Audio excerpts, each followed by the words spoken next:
Hey there, it's Karen here from drkarenpetty.com. If you want to make your Canvas announcements and assignments really stand out, then let me show you one way that you can do that. This is a slide that I made for a video on how to reach out to your youngest students and really connect with them with concept teaching. That's in another video that I've done on YouTube. But I wanted to show you how I made the slide. So let's just get started. This was the end result, but let's go to slide 2 and let me show you how I did it with 3 layers before I ever entered any text into it. Now, this may be very elementary for some of you, and I would encourage you to stop right now. But if you are beginning in making these kinds of slides that are a little more outstanding, that are a little more inviting, then please stay with me. So the first layer that I made, and I'll go back and forth, is this layer here. And then there was a second layer that's white, and then a third layer that is black. Now I call these backgrounds. So the first background, of course, is black, and this is how I did it, very simply. I took a blank canvas page like this. I went to shapes. I chose what they call a rectangle, but I call a square, and inserted it. Now, I don't like that blue color so much. If I was using it for something else, I might, but I inserted it, and I wanted it to cover my whole box, or the whole slide. So I just stretched it from corner to corner until it did that. And then I went to Shape Fill and colored it black. That's simply what I did.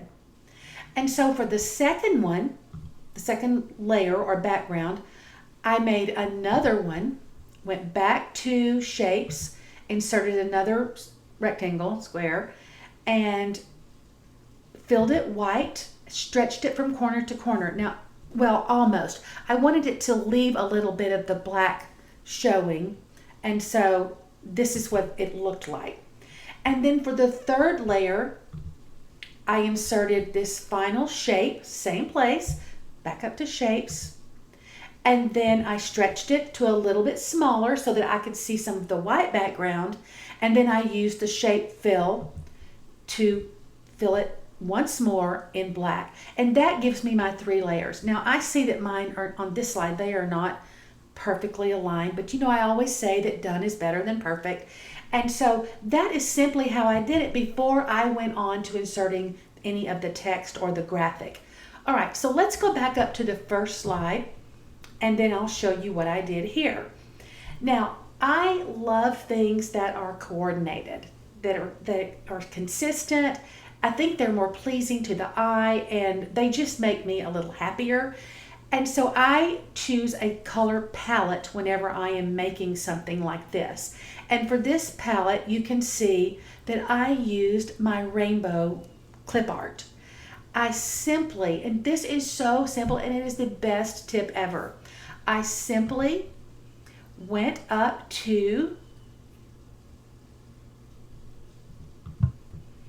let me get going in a better direction here. I simply went up to my font, and this is Amy Grosbeck, Joy of Missing Out Bold, that I got at Teachers Pay Teachers. I'll actually put all of the fonts down below so that you can reproduce those or use them if you want to.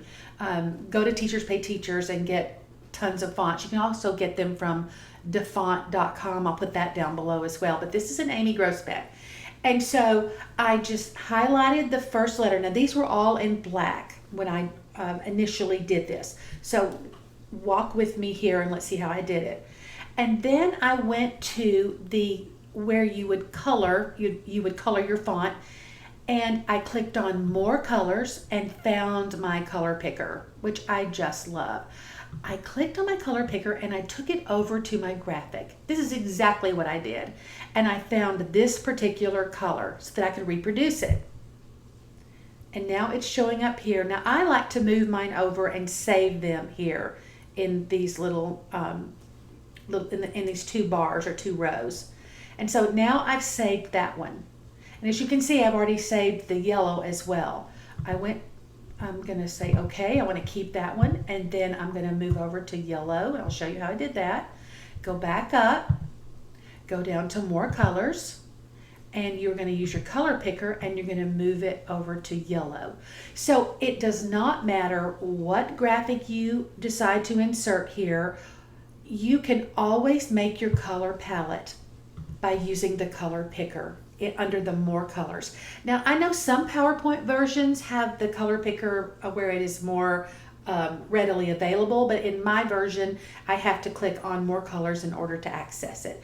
I did that for each one of these, and then I simply took them in the same pattern that is found here in the rainbow.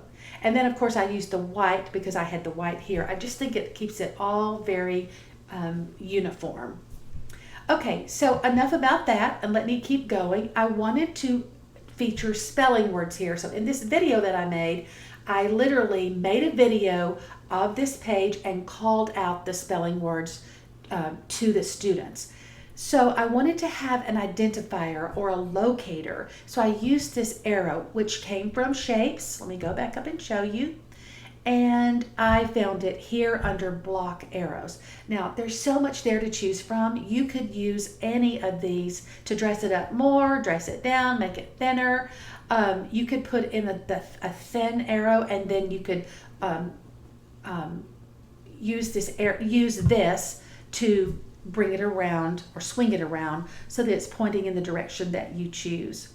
And then for my words, my spelling words, I used a font called BMD Asparagus Sprouts, and I'll put that down below just to change it up a little bit more. I would suggest not having more than 3 different types of fonts. I think I've used 2 only. I used the bold here and then the one that's not bold for the top, but this would be only 2 fonts for me on this particular slide.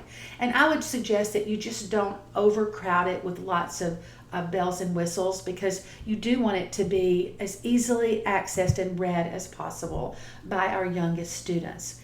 So when I did my final slide, where I actually gave out the spelling test, and if you watch that video you can see how I did that, I just took away the words and repositioned my graphic to the center, and PowerPoint has this really unique dotted line. If I move it, maybe you can see it, that helps you center things on the page. I love that.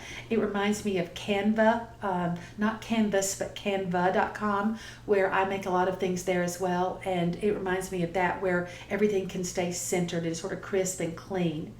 Well, that is all for this video, and I just want to say please remember to visit my online training school for early childhood teachers. The link is below at drkarenpetty.com, where I have lots of training videos that are Texas Education Agency approved. You can get a certificate for them, and there's also a really good basic training in Canvas course there. Be sure to like and subscribe, and I will see you in the next video.